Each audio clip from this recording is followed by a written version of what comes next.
Welcome to MMA on the Rocks. My name is Bill Welker. You are listening to Picks and Pours 61, the segment of the podcast, the only segment of the podcast where Matt the Mechanic comes on, gives you his picks for upcoming UFC cards. Today is Thursday, May 8th. For those keeping track, Mother's Day coming up this Sunday. Very happy Mother's Day to all the wonderful mothers out there, including all the mothers in my life. My mother, of course, my mother-in-law, and my wife, who's doing a great job raising our daughter, even though she's not here tonight, and I had to get her to bed to do this podcast, but I still wish her a happy Mother's Day. Before we get into the UFC action, let me introduce from all the way across town, Matt the Mechanic. What's going on, Matt? Not much, Bill. Happy VE Day. Did you say VD Day? VE. Oh. You don't know what that is? No. It's victory in Europe from when the Nazis fell. See if I could get that word in the first minute. Little history. Well, you had some kind of bet that you could get the word Nazi in? No, I just podcast. It's really good for the algo. Well, we're canceled. Now we're racist. It is. I did learn today that VE Day is contested around the world on what day it is. It's either yesterday or today. We say it's today. Today. The other people on our side say it was yesterday. They wouldn't say it's tomorrow, or maybe it's today and tomorrow. Because over there it's tomorrow. So that would make more sense. Maybe it is. I don't know. It's a different date. The 8th and the 7th, 8th and 9th. Two of those. Yeah, I would think they think it's the 9th. And we think it's the 8th. Maybe. But I don't know. I didn't even know it was today. Do you want to know how I could tell you I live in Florida without telling you I live in Florida? Sure, hit me. I almost ran over an alligator today. Yep. It was this close. So I was driving down the road. I saw it coming into the road, and the person in the lane next to me did not see it, and they slammed on their brakes just in time. But then the alligator ran in front of my car instead of like freezing. Is this in the truck? Yes. Oh, you've been fine. It was like a 3-footer. Oh, a little baby. It would have been a belt. So I'm glad they did you get out and help him across the road? No, I didn't. Because that would be even more Florida. If you hopped on its back, threw duct tape around its mouth, and you got it on the smoker right now. I would have choked out that gator. There wouldn't have been much meat on it. Yeah, the tail's a good part. Good appetizer. I guess. I mean, I've had gator before. It's okay. It's like there's a lot of meats that people try to convince me to eat, and I'll try any meat, but there's a reason why beef, chicken, and pork, why we eat so much of that. It's because it's the best. Have you had gator? Yeah, I don't mind it. It's okay. Yeah, it's like take it or leave it. Just like any other game animal I've ever tasted, except elk. You've never had elk? No, I've had elk. I find that superb. Like I really like that. But everything else, it's like, I take it or leave it. Venison. I ate a lot of that as a kid, though. Elk is excellent. I'm actually I'm going out to dinner for Mother's Day to this restaurant nearby that used to make an excellent elk chop, but they took it off the menu. And I'm still happy to go there. It's a really nice French style place, but I do miss that elk because there's nowhere else nearby that I know of that does a nice elk. Well, it's kind of hard to get a nice elk these days. I mean, it has to come all the way from, I think Mark whatever the hell his name is, neck of the woods. Yeah. Yeah, probably got to come from Canada. No, Australia or New Zealand or something is where it's got to come from. Well, I know Wild Fork sells it, but it's pretty expensive. Yeah, because we've got to come from overseas. Because the only way to get American elk is to go out and Joe Rogan it and shoot it with a Bow and arrow. Man, I don't have that kind of time. You got to go out for like 5 days. Yeah, I would be down for that. I could do that. I would be down for it. I can't swing that. Yeah, you gotta hike that crap out. That's heavy. Then you're walking through like bear country with 100 pounds of prime meat on your back. Yeah, just Come and get me, man. just dead animal. You You're just just smell, like the nature's Grubhub. you smell like elk blood. DoorDash, I guess is the verb now. It's you're door dashing for bears. Yeah. I want to tell you about bare knuckle before we get into the UFC pay-per-view that doesn't matter. So I went to the Roadhouse, the OCC Roadhouse, which is where I was doing commentary for Vigilant a couple of weeks prior. So I knew my way around a little bit. And I'm kind of hesitant if I want to tell this story or not, because BKFC has always been great to me about giving me my media credentials, right? Fuck it, I'm going to tell a story. So Be honest. yeah. So my parents were in town, so they were staying with our daughter, and I told my wife, like, hey, you have a free night on Friday night. Because Ariana's taken care of. She's gonna be with my parents. They're gonna go to the movies or something. So she said, well, I'll go to the fights with you. And I was like, really? You want to go to bare knuckle boxing? You never want to watch any of this stuff? And she's like, yeah, it'd be fun. So I buy her a ticket. So we go and we get a drink at the bar, and there was a long line to get in. So I wasn't in a rush. So I went over to get my media pass, and I'm standing there with my ID in my hand, and I walk up to the table and I tell the woman, I'm here for my media pass. And she just rips off a wristband and hands it to me. So I told her, hey, I got my photographer with me too. So she just rips off another one and hands me that one. So the way it worked out was great because I had gotten her like what's general admission ticket, and the general admission in that place was like all the way on the opposite side of the venue from the ring, and it was standing room only, and you couldn't see anything from back there. So wound up getting her the media pass, and she filmed all my interviews. I wound up getting like 12 interviews that night. Oh, what you complaining about? No, nothing. But I didn't know. I feel like they gave you the VIP treatment. Oh yeah, it was great.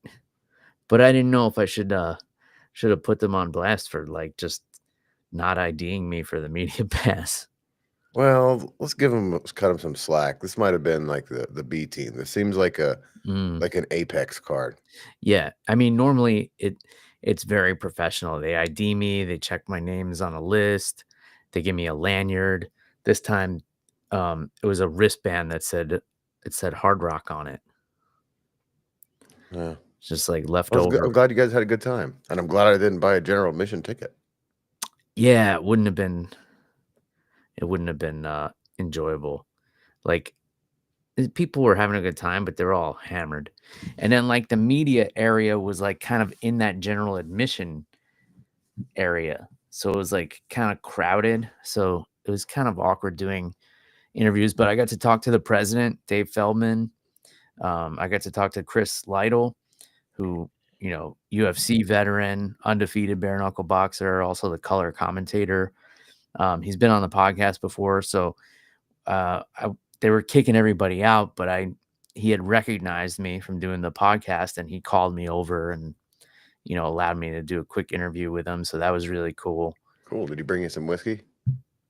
No, I tried to hint that I want to try this lights out bourbon, still only available in Indiana, I think.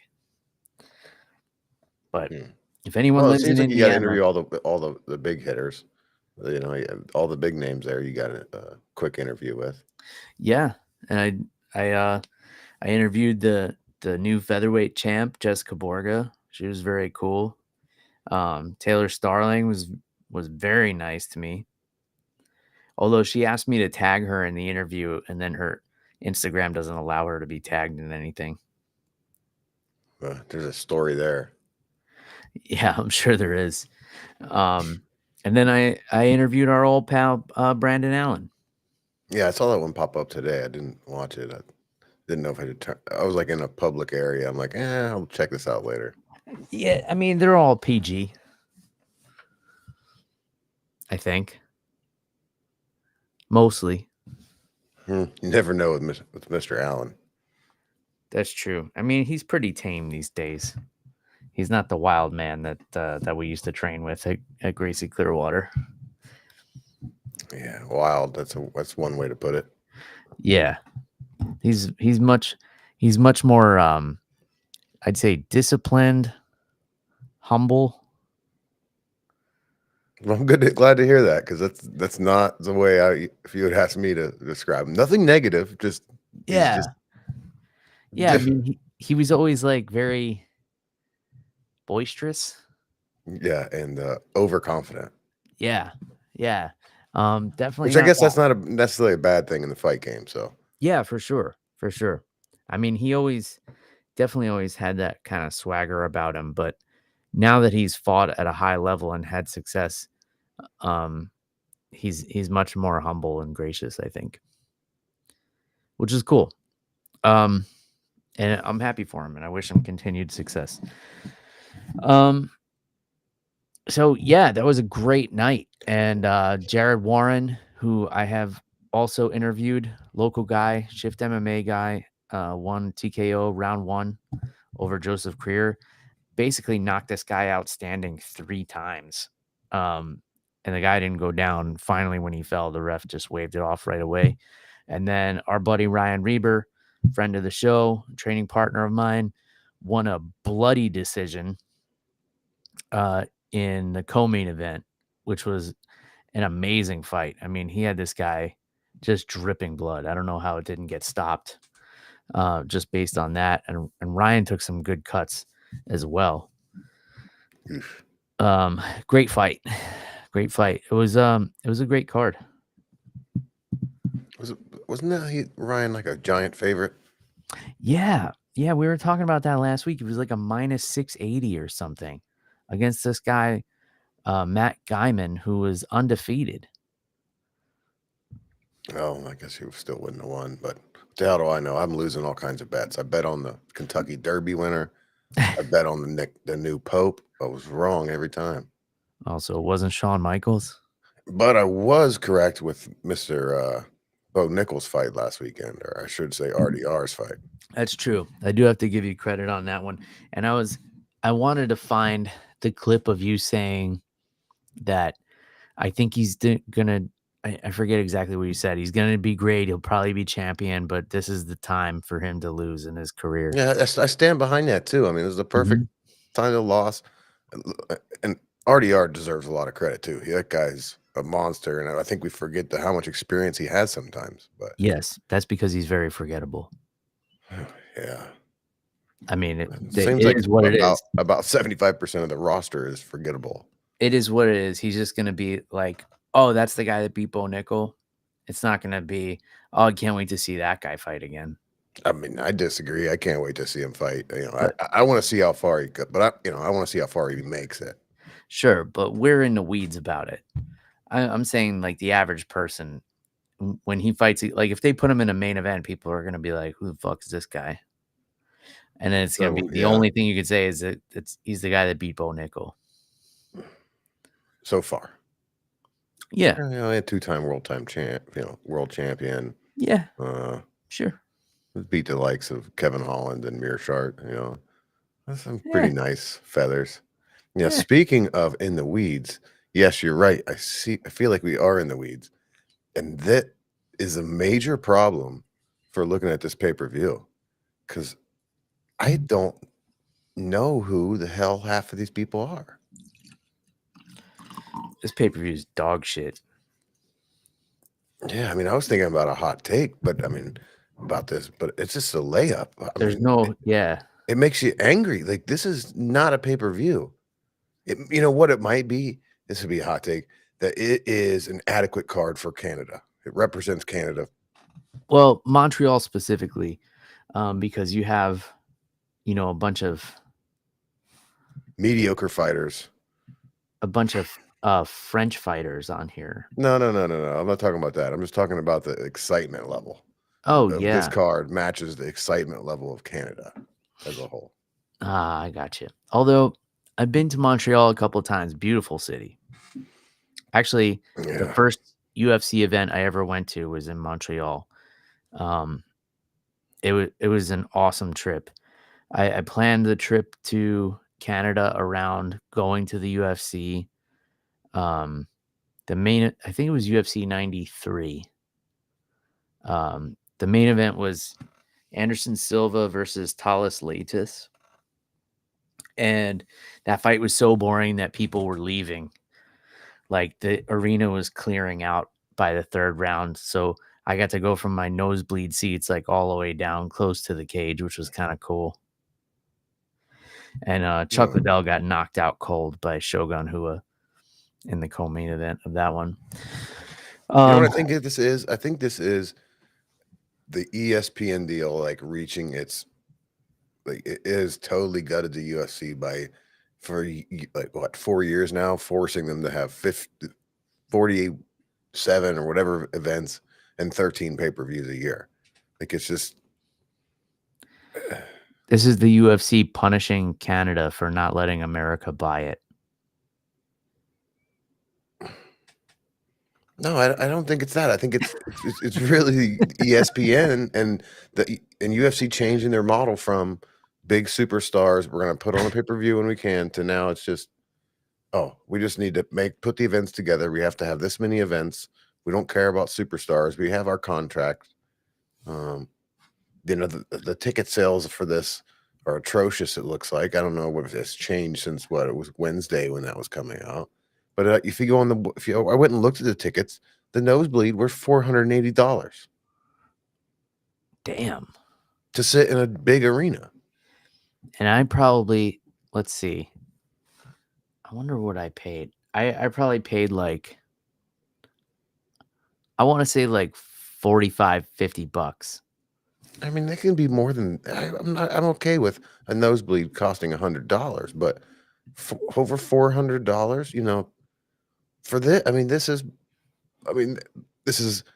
I like the main event, and I don't think they're going to put all this failure on Bilal Muhammad because, he can't sell tickets or whatever, but this is bullshit. Like, they gave him nothing to work with. We've had champions that weren't the best ticket sellers in the past. Mighty Mouse. I mean, I've always heard he didn't do well, but I bet they always had a badass card in front of him. Mm-hmm. Which is odd that he's also like the most, like they say, it wasn't very marketable. Have you checked out any of his YouTube stuff? Yeah, I've seen little clips and stuff. I mean, I watch all of his videos. They're awesome. Yeah. He just did a 3-part training. You know who Death Wish is? No. He Street Beefs. Street Beefs. Okay. You know what Street Beefs? There's a fighter on there called Death Wish, and he can't fight, but he's crazy as hell, and he thinks he's like a kung fu fighter. He wears his headband when he fights. He throws like these wild punches, and he's like tall, skinny guy. Yeah. So Mighty Mouse shot a production TV show with him, 3 episodes, an hour long each episode, where he's training this guy and getting him ready for his new fight. I don't know. He's like one of the most entertaining fighters now. And I saw this. He's like holding pads for him, and the guy's like, that 1, 2, 3, I just can't get it. Yeah, that was on the first or second episode. Yeah. Everyone should check that out. It's interesting. Yeah, he's like 1, 2, 3, and he throws the rear hook. Yeah, and he ends up he won his fight the first time he won, and he called up Mighty Mouse. He's like, I'm gonna be in the UFC next, and he's like, well, my house is like, well, we just got to get a second win first. Like, yeah, it's not looking good. The problem with Mighty Mouse is he became personable after he left the UFC. And really, like, after he retired from MMA.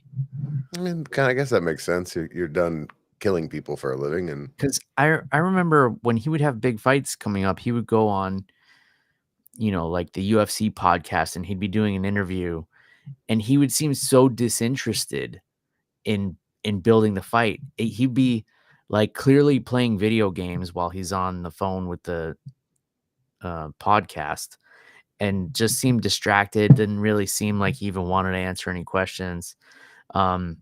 Like he kind of chose to never promote himself. Yeah. That Anyway, was my but that's issue with him.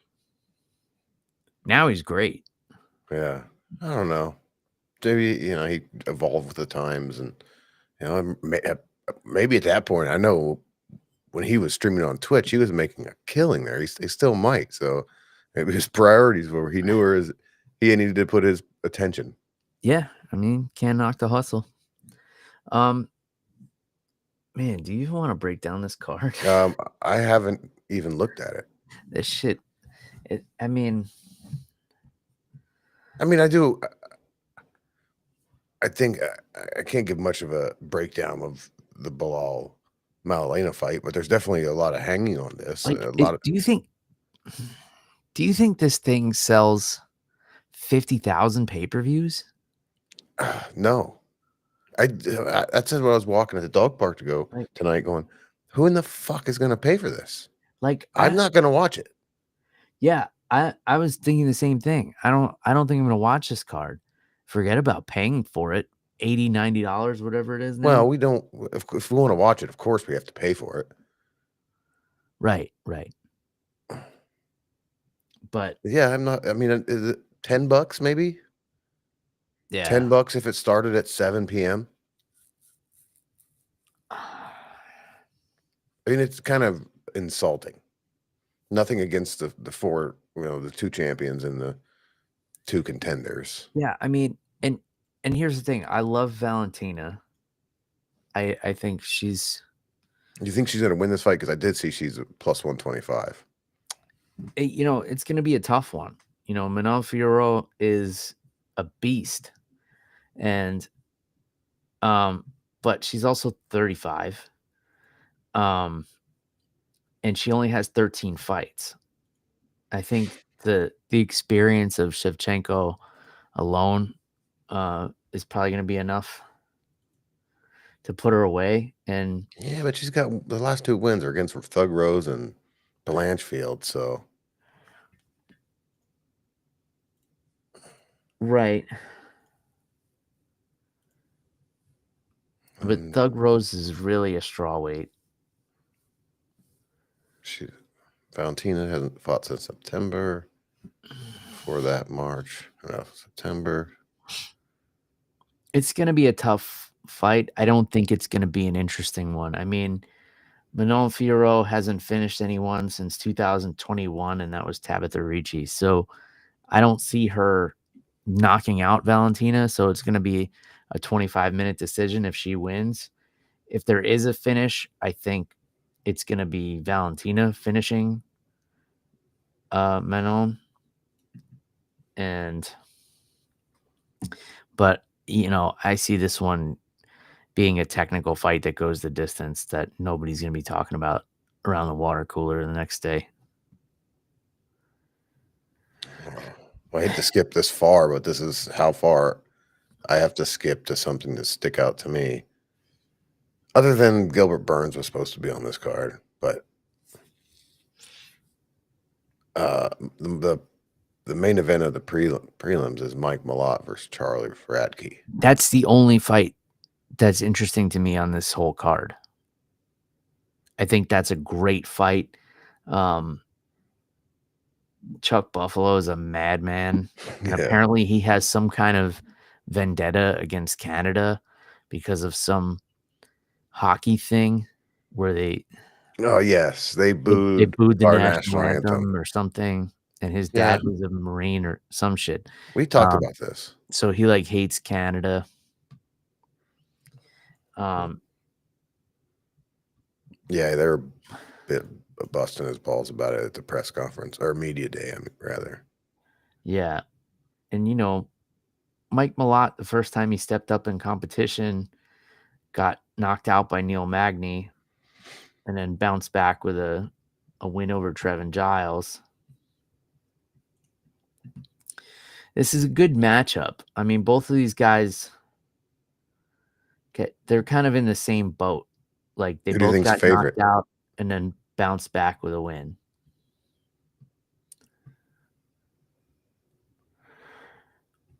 Radke had been knocked out by Carlos Prates. Remember that nasty knee to the body? Mm-hmm. Let's see. Yeah, man, there's just nothing. I mean, Now, who do you think the favorite is in that fight?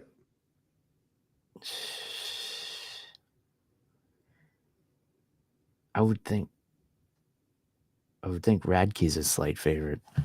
Yep, plus 140. Oh, okay. They're giving him a lot the hometown advantage. Then who's that? The guy that Saint Denis is fighting, Propelek. I have no idea. He's a plus 750. I know he's a short notice thing, but Yeah, Kyle Killshot Propolik. He's Canadian, 35 years old, making his UFC debut. oh, hats off to Kyle. God damn, that's some balls. That's a tough night out, but like, man, if you're gonna see a guy like Benoit Saint Denis on a card, you'd want to see him against like a known opponent. Well, but his opponent fell out. Joe Alvarez. You know, Joe Alvarez. Yeah. Yeah. The Joe Alvarez. The Joe Alvarez. Oh, man. Alexa Grasso's on this card. And Jessica Andrade. If you look at this, so like, all right, let's build it up this way.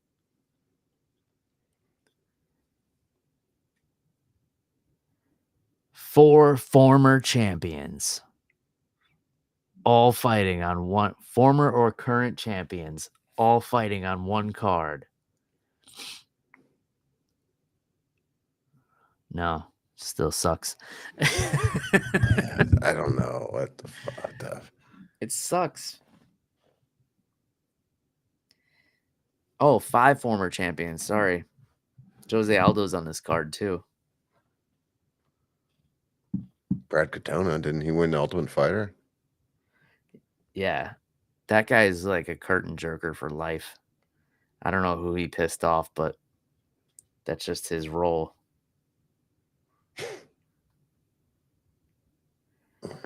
And we had the one card late last year that was like this, but when you looked at the canceled, I can't remember what it was, but the canceled fights, there was like, oh, this would have been great if the fights that they put on there made it, but that's not the case here.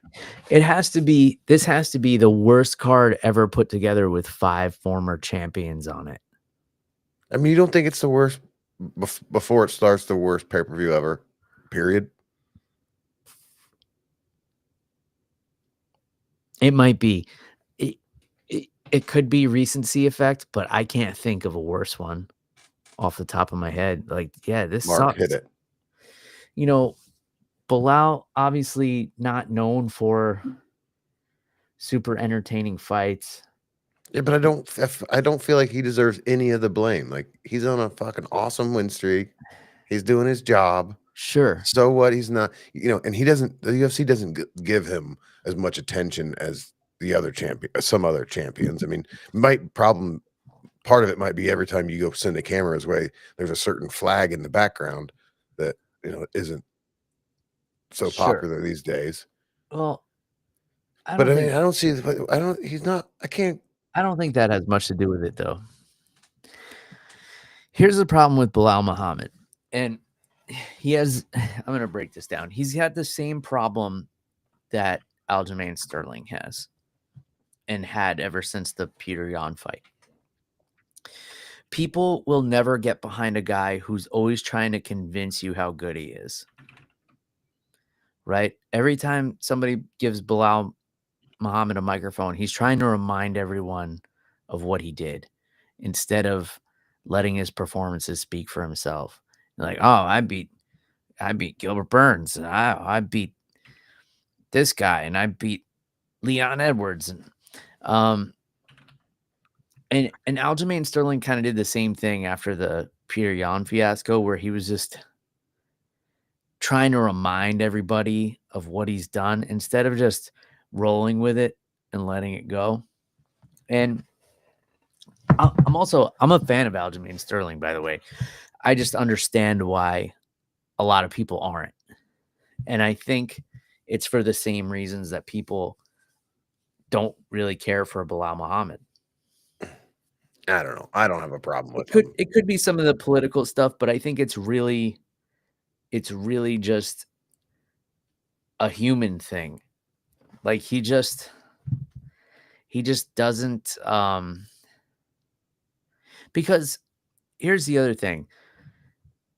GSP was not an exciting fighter during his championship reign. He was known for decisioning people pretty much the same way Bilal Muhammad does. GSP would jab the shit out of people. He would take them down. He would hold them down. That was his thing. But he was charming and he was likable. And people liked him as a person and rooted for him. Bilal Muhammad is pretty much the same. You know, he's beating people the same way GSP did, but he like toots his own horn and is constantly on the defensive, and there's nothing really like charming or enchanting about him.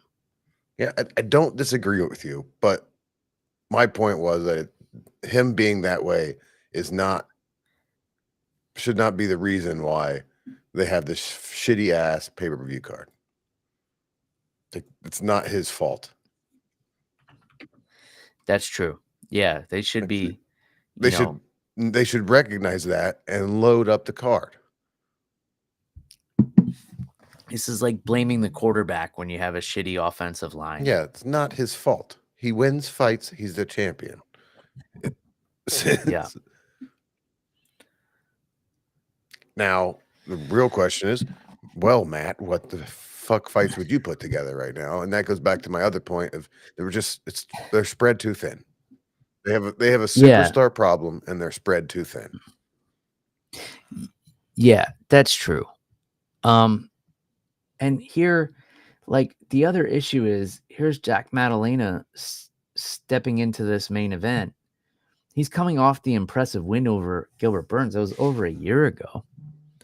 Now it's like you're like most people have forgotten about that. Now you're putting this guy in the main event against a guy who's not a draw. Like, I think if you're gonna make Bilal Muhammad watchable, you gotta put him in there with someone scary. You know, you gotta put him in there. Well, it was supposed to be a rock. Right. Yeah. Like you gotta put that fight together, or you gotta give him, you know, I guess Khamzat's not making 170 anymore. Yeah, I mean, I guess this is the only fight you can make, and it's nobody's fault. Like it's just you know how this fight will sell more. Somebody needs to make sure JDM don't make it to the scale. And Ian Gary steps in. Not saying it'd be a great fight, but I'm just saying it'd definitely sell more fights. Did you see the clip going around about JDM? Oh yeah. Apparently, Ian Gary's son was like trying to give him M&Ms. Yeah. So he'd miss weight, so that he could and then he was asked about it, and he's like, I don't think that's Ian Gary's son, and I don't like M&Ms. Yeah, that's a weird answer. That's a funny prank, though. I mean, a harmless prank. Yeah. The answer was pretty cold, though. Yeah, it's kind of a low blow for a very lighthearted prank. Oh, sure. It's low hanging fruit for sure. Do you have? No, picks? I didn't make any. I made some. So should we just? I made some. Should we just make the bet? Like if this does over or under? No, because I don't know those numbers, and I don't believe even the numbers that they come out. I don't believe that shit. You know. Do they even release the numbers anymore? Yeah, sometimes. I mean, I bet this. Well, if Dana White's even going, I mean, this isn't even exciting enough for Joe to fly to. But if Dana's there, his press conference will probably be like, "Yeah, record gate." But Joe not going doesn't have to do with it being exciting because he only does US No, pay-per-views. he only up until now he's only did North American pay-per-views. Now he's changed. Now he's really? changed it to. So what he does the ones in Mexico? No, I mean he did Canada, but not now. He's not. Which is fine. Sometimes Yeah, they asked him like, Joe, you want to do this one? It's in Montreal. Oh, I love Montreal. What's the card? yeah, No, nah, pass. I'm good. Yeah, I don't know. All right, fuck I mean, it. It'll just be pours, no picks. the pick. I mean, Did you even pour any? No, I You even did pour pour any something, Colonel but Taylor for no, this but this one? is the Penelope. I didn't even break out the E.H. Taylor for this. Which Penelope? The cheap one, the white one. Just the 4-grain or bourbon? I don't know the cheap one, Bill. I don't get the details, Right. but I will make 2 picks. I'm going to take Charles Radke at plus 140. I like that one. Okay. And I don't think a dollar on Shevchenko at plus 105 is terrible either. So I'll take that one. I mean, Valentina at plus money. How do you turn that down? I'm not gonna watch this card. I'll be honest with you. I mean, I'm not either. I think I might try to find a way to get the main event sometime. Maybe we'll check it out in the morning on Instagram or something. I'll be asleep. No, in the by morning. then. I mean, I really am interested to see how the main event goes because not only is it about the result of this fight, but it sets up the next title fight in 170. Well, it always does that, but it's setting up 155 too. Yeah, I mean, I got a babysitter Saturday night. I'm gonna go, go somewhere, get drinks with the wife. We're gonna try and book a vacation for the summer. I'm not even gonna be thinking about this card. Where are you gonna go? I don't know. Maybe probably just somewhere downtown. For vacation. Oh, so that's kind of what we're debating because I want to get up to New York at some point this summer and see my family. So we're debating if we're gonna drive or if we're gonna fly, make it like a long road trip. If we make it a long road trip, we're talking about going to Dollywood. Well, that sounds nice. Yeah, Dollywood. I like theme parks, and I've never been there. I never really spent. Why don't much you go time get a in cabin in the Tennessee, mountains instead? Well, Take that we were little gonna get youngin' a of yours on cabin. some hikes. We're gonna get a cabin in Tennessee and go to Dollywood. Yeah, skip Dollywood and head down, pick a trail. That's what we've been doing too, is getting our summer trip around. We're gonna do our biannual some through hiking and out west. Where are you this going? time is Yellowstone and Grand Tetons and I think we're gonna try and hit up Canyonlands in Utah. Didn't you do Yellowstone last time? No, I did Yosemite. Oh, right. Yeah. I always confuse those two. Yeah, I do too, and well, I haven't been to Yellowstone yet, but they look very different.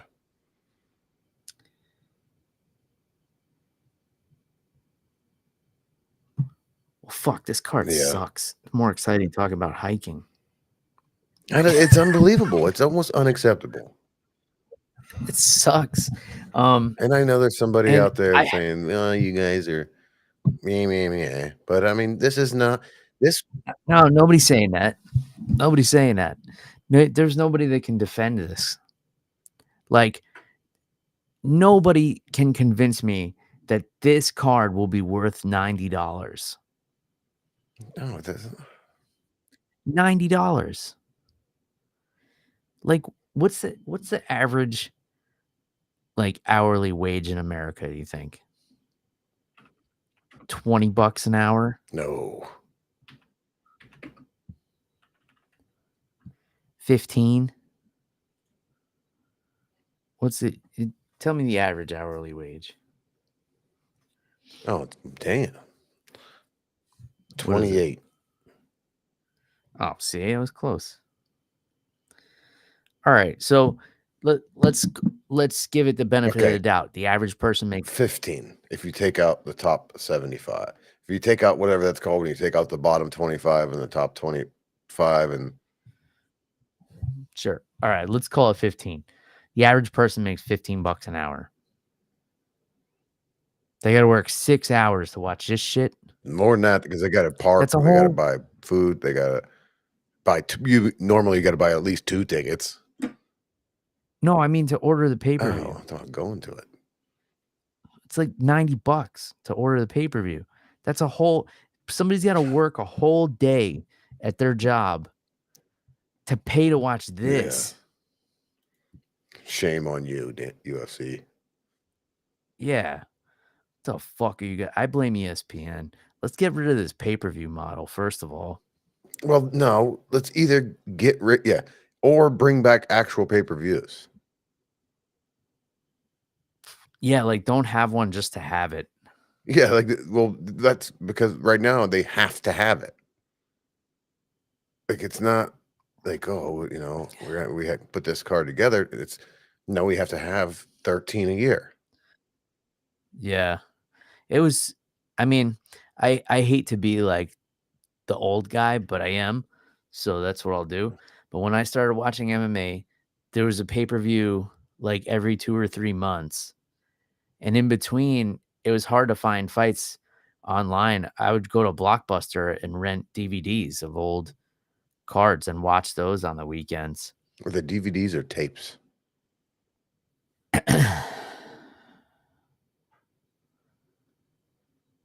Shit. Probably DVDs. No, they were DVDs. They were DVDs. Yeah. And then The Ultimate Fighter came out when I was in college, and that was fucking awesome because it was every weekend we got fights, but it was like one fight. Yeah, and that's like the start of the downfall when it just oversaturated. Here's an odd thing. They're in the middle of negotiations for the new broadcast rights. So how does it make sense? 2 weeks ago, Dana's talking about that he wants some crazy amount, 2 billion or, some number, some crazy number. Mhm. And they asked the Netflix guy, and he basically chuckled it off. He's like, ha, ha, ha, I know that's not worth it to us. And UFC's like, all right, hold my beer and check out this sick card, UFC 316. Like, that doesn't make sense. 15. I mean, 15. whatever deal they're negotiating is probably done. Maybe, I don't know. Maybe they're saving big. I just think I don't think it's just they don't have enough fighters, enough stars. They have plenty of fighters, and Mm. the talent levels there. It's just they don't have. I don't know, but also, do we need our fighters to be good at social media? Yeah. Well, I think the theory is that the UFC is moving away from promoting stars and they're promoting the brand. Like we want you to watch UFC on a Saturday night. We don't want you to watch Bilal Muhammad. We want you to tune in for the show that we put on. And for a lot of people, they're like, "Oh yeah, UFC fights are this weekend. Let's watch it. Let's go to Wild Wings. Whatever. Who's fighting? Oh, who cares?" Well, no, that's not how. No, that's not how sports work.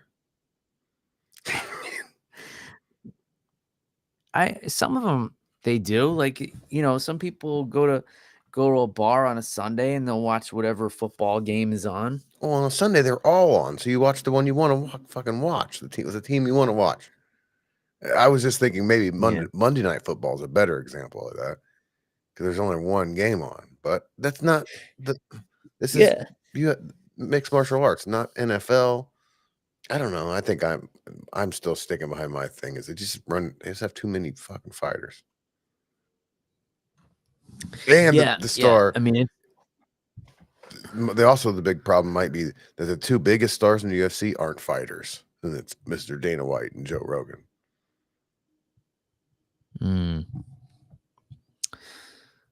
Yeah, that's fair. Anyway, and we'll Rogan spend says his 45 card minutes talking sucks. about how much this card sucks. Let's talk about the jiu-jitsu drama. Do we have Because to? I want to know what you know about it. I don't. So- young, and fit.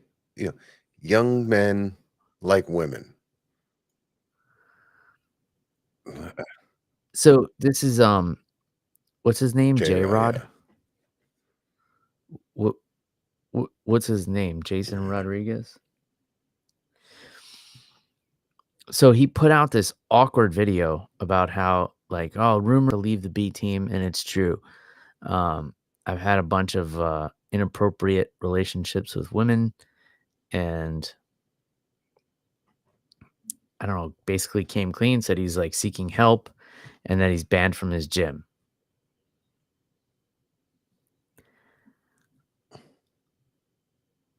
I think this is a good thing. Is this a hot take?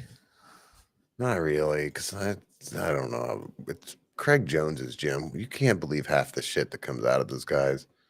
Seems like You think it's a work? I don't know. It's Craig Jones. Half the time in his videos, he has coke hanging out of his nose. It's true. I mean, how can you take this seriously? I don't know. But is he the one running the gym? It's his team and making the decisions. And I didn't not. I don't know, Bill. I don't even think this is. I don't think we're talking about a jiu-jitsu gym like we know it too. I think it's a more of a professional place. I don't think so. I think a lot of jiu-jitsu gyms are the same, and I think there's a lot of predatory behaviors at a lot of them. Oh, well, okay. If you're going that route, then I would agree, and maybe some shithead black belts that think that they have some. It's just, but it's also like I'm not trying to defend it, but when you take something, especially like jiu-jitsu, people naturally look up to the black belts, and I could see where for women or maybe men with men and whatever, I don't know how, where you could be attracted to the black belt unnatural, Well, all right. So here's the sick, fucked up reality of it is that a lot of women who get into combat sports, probably most of them had some kind of trauma where they want to seek help defending themselves, or they're worried about some type of trauma. They're vulnerable. Vulnerable is a good when they sign up to do something like this. And a lot of jiu-jitsu black belts or gym owners have these kind of God complexes. And when you're like the man within your circle, it becomes almost too easy to find yourself entangled with vulnerable people.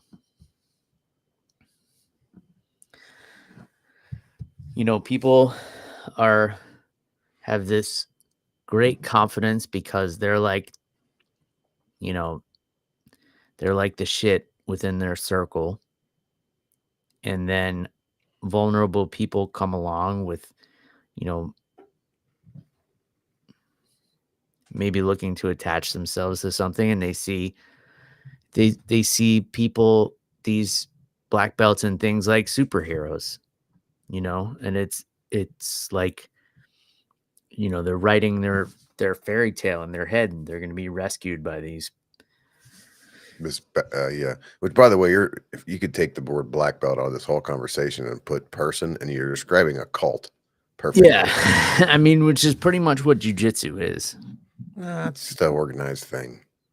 Just the moral of the story is, if somebody's messing with you and you don't feel comfortable, just talk to another upper belt about it, and they'll tell you what's up. If you're a white belt and new to this world, especially attractive women. Yeah. Just because a guy's got a black belt doesn't mean he's a great person. He just spent a lot of time on a sweaty mat learning how to do jiu-jitsu. Yeah, for sure. Not that there's not great black belts out there. Yeah, there's a few. Yeah, there's a few. Yeah, okay, here's a better. If you're all the female listeners out there that are thinking about doing jiu-jitsu, both of you, if you go to whatever gym you choose on the first day, just ask another female in the gym, say, hey, has the instructor dated any of the students? And they go, yeah, just go find a new place. So basically, don't do jujitsu.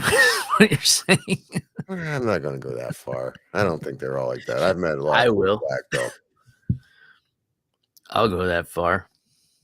Or just go by the good old, don't shit where you eat. Yeah, I mean, I agree with that. Don't find love at work, your gym. I don't know what they do these days. It's been a long time, but just go on Tinder or Grindr or whatever one you see fit. Take Krav Maga. Yeah. Well, that's not what I was going to think you were going to bring up for news. What? You didn't think I was going to bring it up? Not that there's just, I don't know. It's not something I thought you would have brought up, but. Yeah, whatever. I'm feeling a little loose tonight. We haven't talked about the Pope. Oh, yeah, there's a new Pope. New Pope. USA. USA. Is he American? Yeah, first one. Fucking right. He's a white conservative male. Isn't that every Pope? No, not so much. Really? I mean, the last one, I don't know, not an expert. I mean, I've been to Catholic church once. Didn't go back. Too much exercise. Yeah, a lot of standing up and sitting down. Yeah, I don't know. I find that the pageantry around the Pope and even the covenant or whatever that's called, the tradition around electing a new one, I find that interesting, neat. I wonder what I'd like to be a fly in the wall, know how much politics goes on in there and what kind of leverage is used to become the Pope. Yeah, there's got to be a lot of politics behind it, I'm sure. Which is weird because there shouldn't be any politics, because I thought the Pope was chosen by God, so it would just be. But it's chosen by a man's interpretation of God. I don't know. I was thinking about today. I don't think I'd want to be a Pope now. Probably pretty boring. But I bet you being a Pope back in like the 16 and 1700s, it was a wild thing. Yeah, it's just.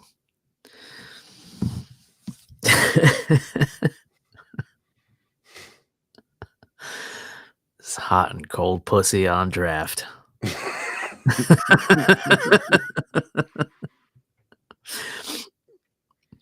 I'm kidding, of course. They don't go for that. They go for the boys. I picked the guy from Ghana. I put $20 on him. I was set to make up nice. You could actually bet. There's odds on who the next. So what were the odds on the guy who won? Even worse than the odds I picked. He was it wasn't even a front runner. Really? Yeah, that's what it was weird. Our president was telegraphing just a bit with his shenanigans in the Pope this weekend. I think there was a little bit of forecasting there. I'm sure that everyone knows the fix is in on stuff like that. Mm-hmm. I thought Mr. Trump laid a perfect troll. I mean, who's going to be the next Pope? I think I should be the next Pope. And then he puts a AI picture of him wearing the papal robes on his social media. I mean, it's just a great troll. I mean, expert level trolling. Hey, the only other news was that, did you see the Alex Pierre tweet and then no correction? No. Okay. Where did he tweet? Was it in English? Yeah. So he posted. I guess you can't tweet anymore. whatever you do. I looked this up. You Shart. short? Yeah. No. You axe X Xerox. Okay, his message on social media was, I always answer the UFC's calls, but I wanted to play. But if they wanted to play with me, we can do that. I've never spoken poorly about the UFC, but with what I have just heard, I'm disheartened. I've always had thoughts on not fighting anymore, and after what was just relayed to me, this just may be the start.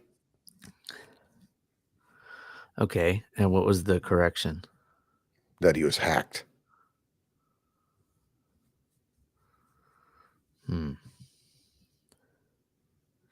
So what are the rumors that Well, some people are saying it's, that's the rumor is that he wasn't hacked. I guess you need to. I don't have X, so right. first I'd want to know: does he tweet in English every other time? So obviously the assumption is that he wasn't hacked. So what are the rumors like that of what he heard? Well, I don't know. That's the thing. Just the thing. I don't know what they could do to him. They don't. Okay, so is he going to get the rematch or not? Well, okay. Well, the UFC doesn't want to give him the immediate rematch. Well, why would that be? Well, maybe because they want Uncle Lab to lose. But couldn't they just tell him that and he'd be like, "Oh, all right." Well, You know what I mean? Like, hey, they wouldn't just tell him that because they're not going to tell their game plan to a fighter. And he's a competitor. He wants to get that win back. So he's like, if you want him to lose, like, let me fight him. I'll beat him. Maybe. I mean, I don't know. It's just I don't see him not getting the immediate rematch being something to make him say that. But like I want to know, does he usually tweet in English? I don't know. I don't go on. But what a lame hack if that's it too.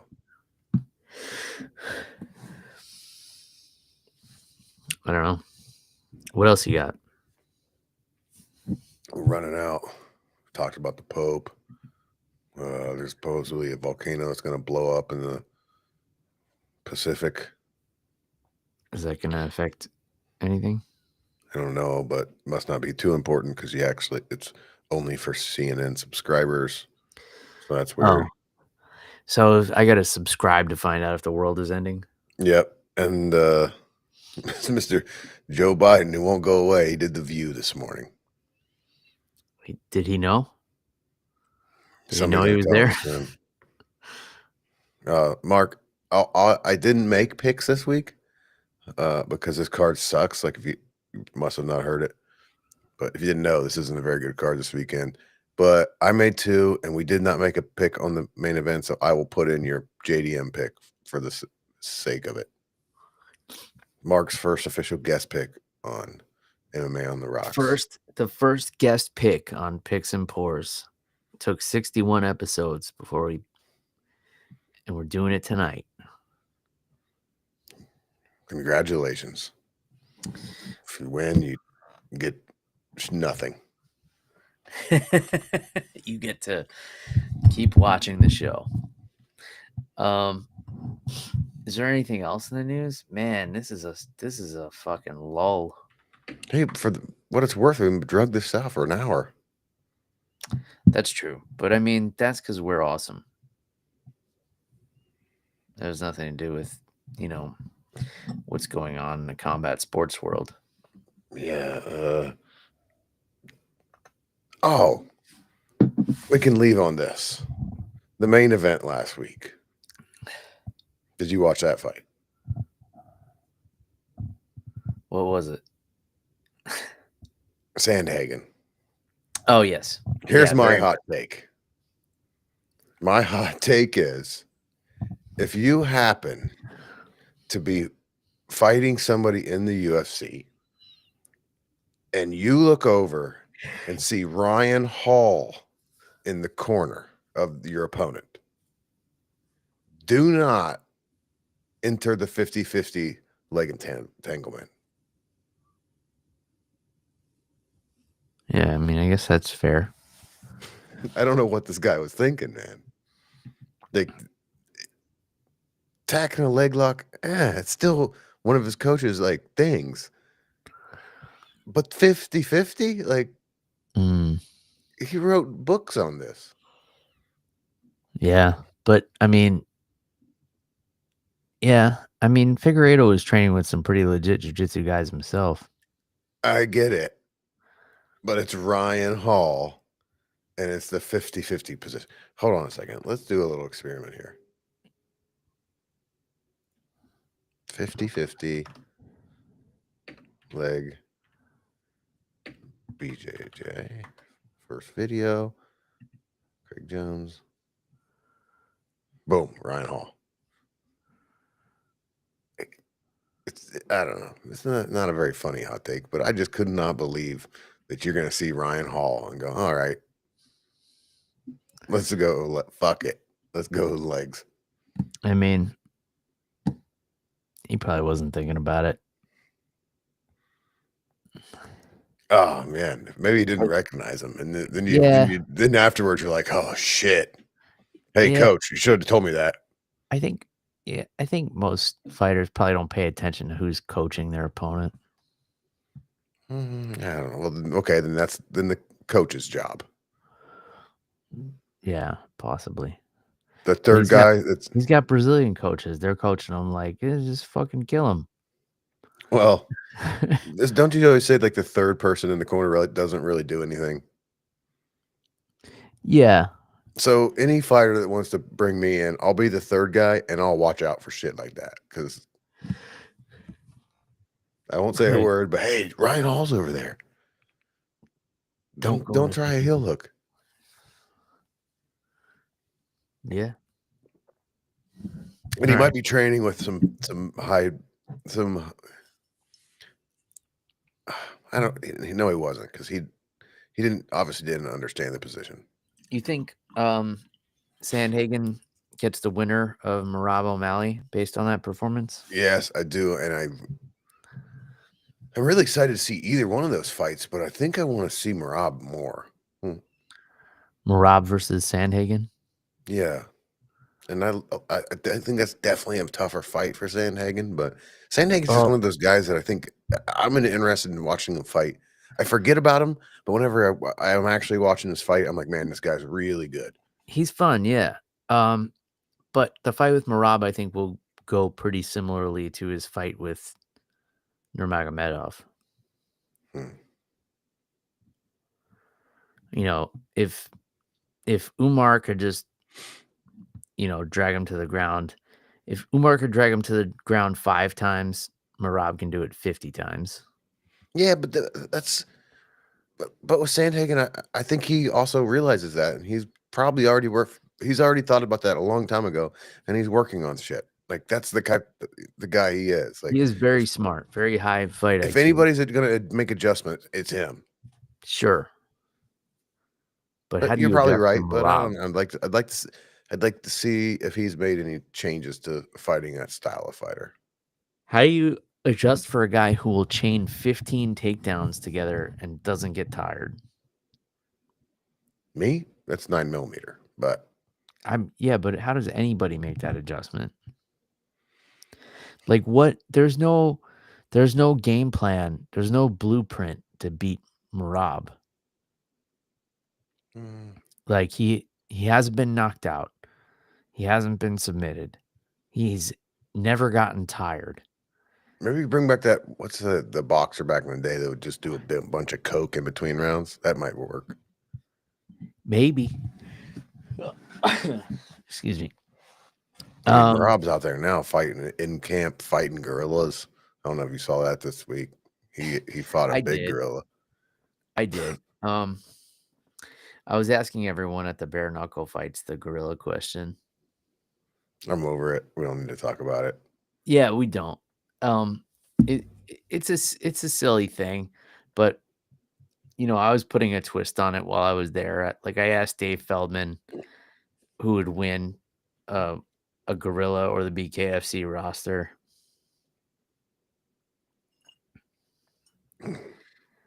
The BKFC roster. Yeah, for sure. I mean, gorillas are fierce, but they're built for sprinting. Yeah, and have you seen the people in the BKFC? They probably got a lot of guns. They'll win. Well, the scenario is 100 unarmed men. Yeah, but they're also cheaters. So what do we know? That's true. A lot of them are cheaters, just like jiu-jitsu gym owners. But all right, I gotta go, Bill. I'm done with this shit. We've talked it. We've done this enough. All right, we'll end it on that. Let us know in the comments if we've been off base this whole time, and UFC 315 actually is a good card. You'll be wrong, but let us know. And that's all we got. So until next time, cheers, everybody. Goodbye.